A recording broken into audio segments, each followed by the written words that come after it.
মৃত্যুর পর সম্মান ও মর্যাদার লড়াই যেন আর কাউকে করতে না হয়। অকালে স্বামীকে হারিয়ে বুক ভাঙা আরতি প্রিয়াঙ্কার।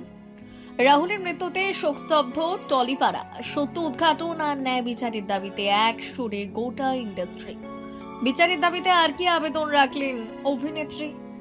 রাহুল অরুণোদয় ব্যানার্জির অকাল মৃত্যুতে স্তব্ধ টলিপাড়া, কিন্তু সেই শোকই আজ রূপ নিয়েছে প্রতিবাদ আর ঐক্যের শক্তিতে। প্রিয়াঙ্কার কণ্ঠে ফুটে উঠেছে একসাথে ব্যক্তিগত বেদনা আর সামাজিক আবেদন। মৃত্যুর পর সম্মান ও মর্যাদার লড়াই যেন আর কাউকে করতে না হয়।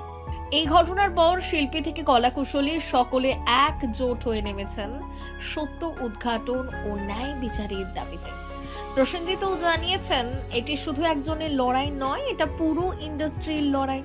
প্রিয়াঙ্কা চান রাহুলের মৃত্যু যেন নতুন সচেতনতার সূচনা করে, যেখানে নিরাপত্তা, সম্মান আর মানবিকতাই হবে সবচেয়ে বড় অগ্রাধিকার।